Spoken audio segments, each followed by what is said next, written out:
Hi, I'm Jason Gore for thatshelf.com, and we're here to figure out the heck we're going to do with a bunch of lenses. Big shelf. So, I don't know anything. What the heck do I know? I just go on YouTube and talk about stuff, the way a lot of people do.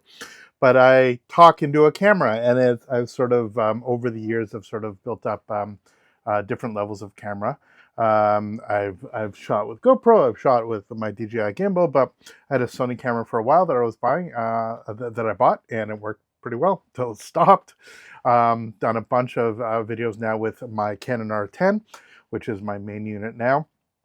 I've been using an old lens, 17 to 75, I think it is. I don't even remember, but it's something that I actually had on my old D30. And I got the adapter for it, the EFS mount, so that it would work on the RF mount on my Canon. And it's been okay. It's an F4 to 5.6. We're running here ISO 1200 or something like that. I got a big light here. I got a light over there, and I got some blue stuff behind me, and it looks fine. But inevitably I'm doing this enough that I sort of like something a little bit better.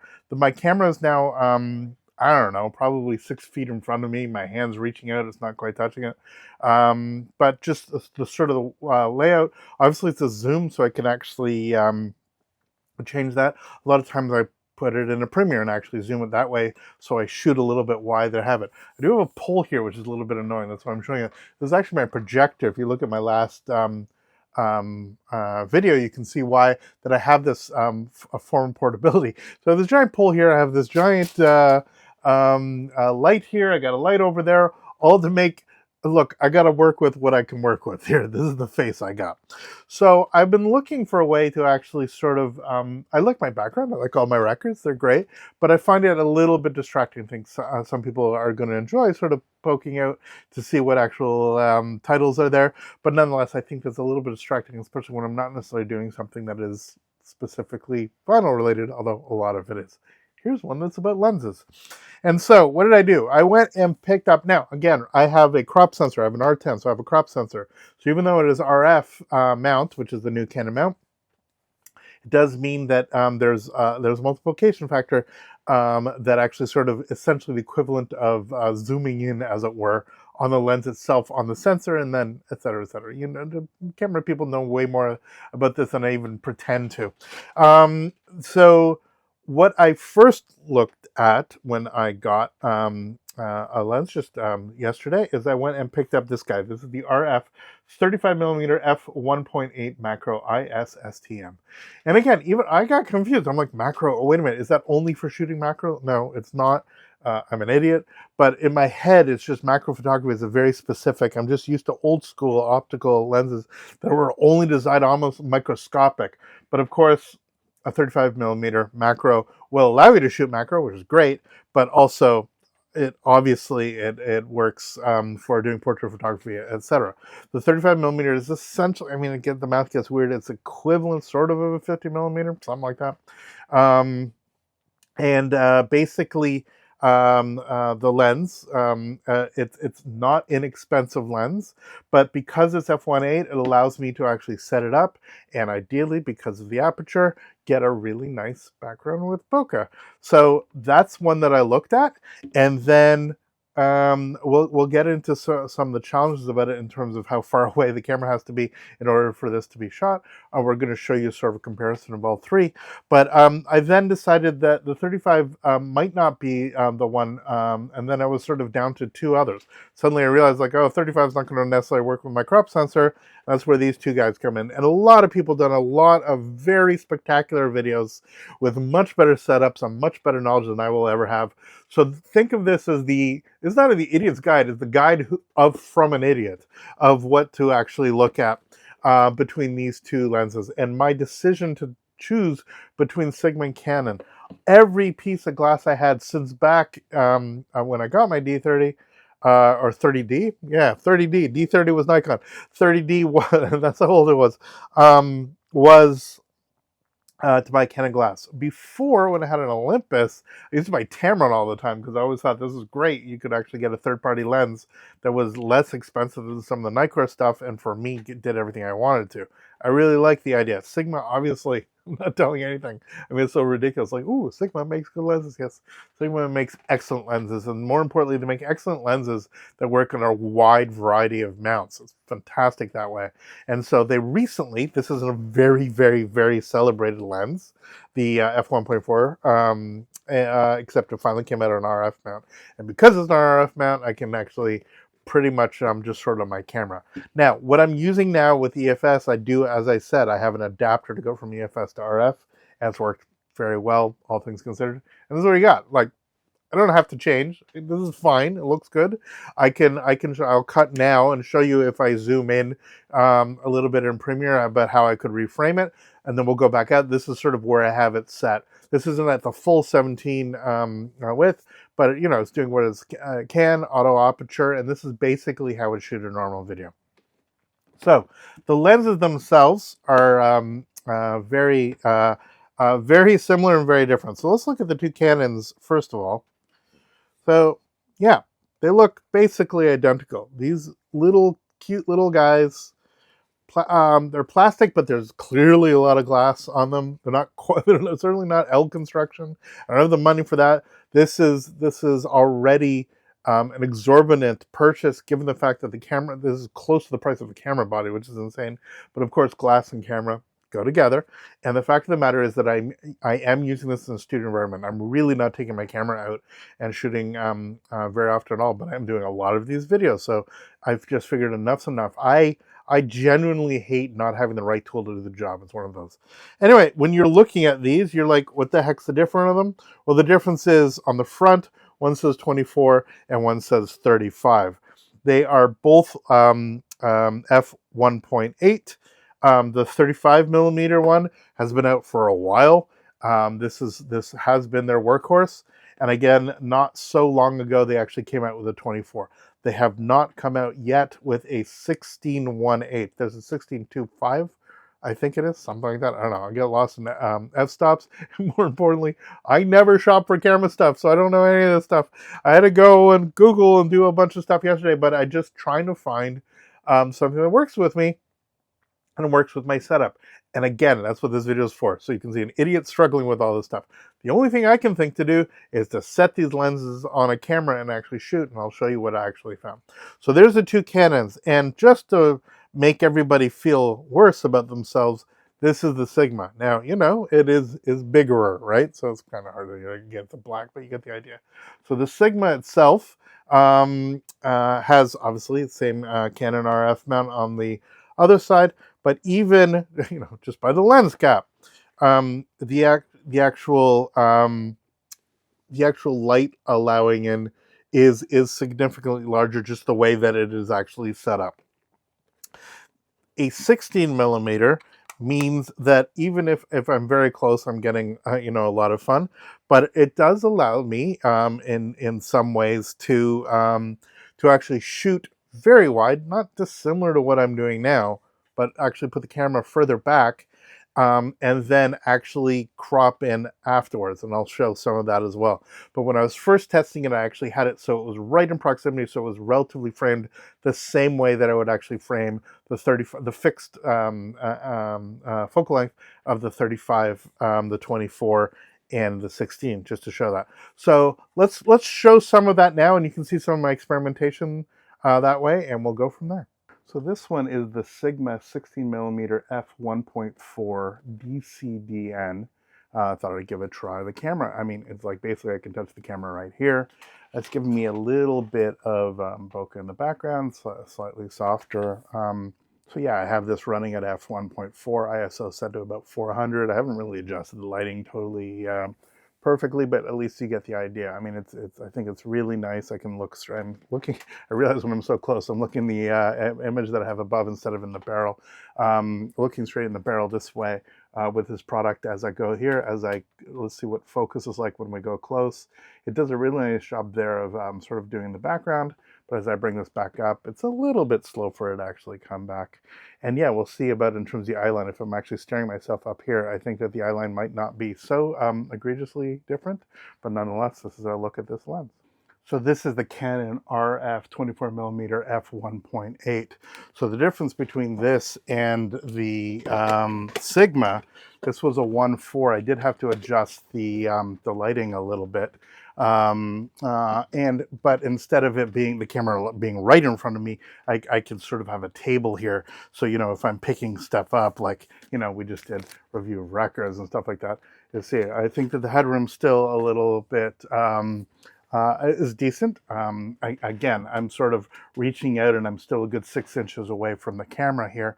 But just in terms of the look and feel, I think it's a little bit softer in the background. The bokeh does what it needs to do. I sort of have a bounce light over there. Obviously, I needed to do something about the shadows here where I'm standing. And then the light in front here that I actually have the bounce, a Rembrandt light, I heard somebody call it, or something like that. It's obviously a little bit bright now, but at least you get the idea. I'm basically looking to see what we're doing. The ISO, I think, is now set to 600 instead of 400, but that's something that I can adjust. But yeah, so this is the Canon 24mm. So now this is the Canon RF 35mm f1.8 macro. The camera is now, I mean, I can't even reach it. This is me reaching as far as I can. I'm probably halfway towards where the camera is, the distance that it's whether or not it actually does the trick in terms of the softness of the background. Again, my lighting isn't perfect. All of this has to be adjusted, but I just want to sort of throw the lens on and just see fundamentally in terms of headroom, in terms of what it does to what we're actually I only have so much to work with, but it's sort of a direct comparison here, the 35, the 24, and the 16, to see which one. The issue here is it's obviously slightly more of a challenge to actually see what's going on the screen, but I think that my eyeline difference between me seeing the screen itself and not will be very subtle. Here's me looking at the screen, and here's me looking down the barrel. I don't think there's going to be so much of a difference there. For what it's worth, it does give me plenty of room to actually do stuff. If I actually hold up, I don't know, let's hold up this Joni Mitchell record. It's sort of doing what it needs to do here, and whether or not the background is actually sufficiently soft. Again, I love that people are sort of seeing what my records are, but I just wanted a little bit of distance back and forth. This is me again. I could go obviously much closer. The lighting is obviously going to be a mess now. Then I look very Phantom of the Opera. But the fact of the matter is that I think this is a pretty good distance for me to do this sort of talking head thing. Again, not knowing what the hell I'm doing.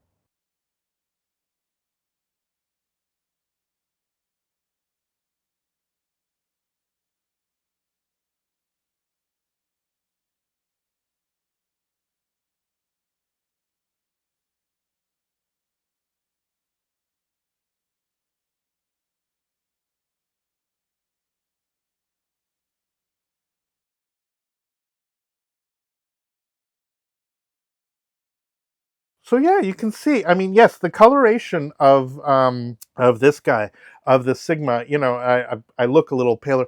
That's the lighting setup, the color correction, all the stuff that I will actually tweak. I'm really looking about what am I getting? Knocked the lens cap off.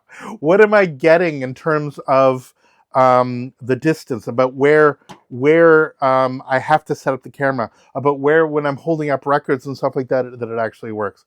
So what I'm going to do now is I'm going to set up a slightly wider position because for me, look, the 35, I think it's clear from those three that we just saw. I think the 35 is, see, I forgot which one it is. The 35 itself is excellent, but I really have to have it so far away that it just becomes almost unusable for me. For me to adjust, I got to go all the way over. I'm a one-person thing doing this, and yeah, the bokeh looks really amazing, but I'm limited because I never can go wide if I ever do want to go wide. Yes, I could go back to my other lens, but this kind of defeats the purpose. Given the fact that all I'm doing is video, I want something that is does nice enough stuff to my face as best as I can. I think that the 35 is one that the 35 is one that I think I can safely say, if I had unlimited money, I would have it. But I think that's the one to sort of put aside, and that one will be returned. Which leaves us down to the 24 versus the 16, the Sigma versus the Canon. And I'm going to leave the camera exactly where it is right now. I'm going to put on the 24, and then I'm going to put on the 16, and we're going to see what the difference is from this distance, like 6.5 feet or something like that, and we'll go from there. So from this distance, this is what we have. Again, I got a bunch of headroom. I have just put on here, this is the 24mm 1.8 macro from Canon. Um, just putting this in at this distance, again, not right up, sort of even closer than it was before in my sort of three different comparators. This I think that this does a nice enough job blurring out the background, but giving me enough space. And so let's pick up a token record. I don't know, which one are we going to use? Should we use Wham? We can use Wham, why not? Okay, we're going to use this beautiful guys. Here's Wham Fantastic. So how clear is the writing here when I put it beside me? This is here, it'll glare. And so if I put it really close, obviously it's going to mess up the lighting. Let's just see what the focus works like that way, and then when it comes back, just about how that's all working. So this is as good as I get, obviously, as wide as I got. And with the camera this far away, I have a pretty decent space. You can see that I can, move stuff, have boxes in, and do the normal shtick that I do. But I'm just not sure it's quite as wide as I need when I need it to be wide. But we'll see. We'll put the other lens on and see what. I would love to know what you guys think. That's the whole reason that I'm doing this, is to get some comments from people out there, hypothetically. So we'll put the Sigma lens on and see what you think. Okay, so as you can see, with the craziness here almost of the 16mm, just how wide you get. I mean, it's just, I can absolutely start that. Give me a ton of space now. It's not really doing great of delineating me from the background, but this does give me an opportunity to actually zoom in and actually compare the things. In this case, I would probably move the camera a little bit closer, but nonetheless, at 16mm with this incredible 1.4, this is the image that I can get. I haven't adjusted the lighting. ISO still set for 400. I can obviously crank it down even lower and then get slightly different viewing that way. But nonetheless, this with this guy is there's a way you get. And what I want to show is I'm going to actually compare now basically me at the same position here, and we'll sort of split screen it so you can see this was me. I put the record away. This is me with this particular lens versus the other one. So first of all, let's do the sort of Wham Fantastic test again. Here you see all the space I got. Now what I also got, here's a pole. Do I want this pole in my shot all the time? Here's a degritter. I mean, you can actually see a record that I've been cleaning here. This is from the stack set that we got. We got all kinds of stuff. In other words, the wider it gets, the more nonsense you're actually going to see. But what I will be able to do in post is actually zoom in and maybe shoot and then have the sort of clarity I want.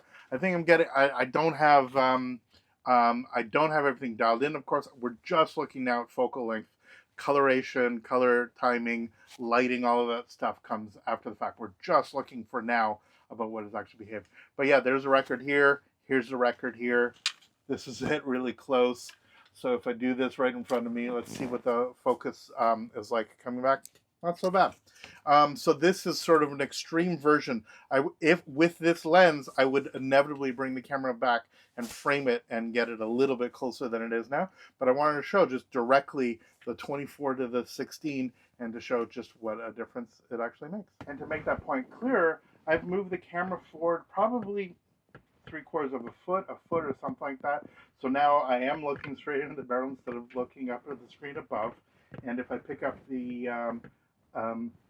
the record here, this is how it looks when it's sort of on focal plane with me. If I kind of do this, I think it might do funky stuff with focusing, which it's doing. And then the weird thing is, if I duck out of the way, sometimes it will actually focus the back. This is one of those things that I'd probably set it on manual focus for the actual distance and actually do it properly, although that is going to make doing some product shots a little bit more challenging, but we will see. But at the very least, this might be the sort of general layout that I want. Yes, I mean, as I said, because I haven't adjusted the ISO, because I haven't dimmed down the lighting, all of that stuff, it will look, color correction will be different.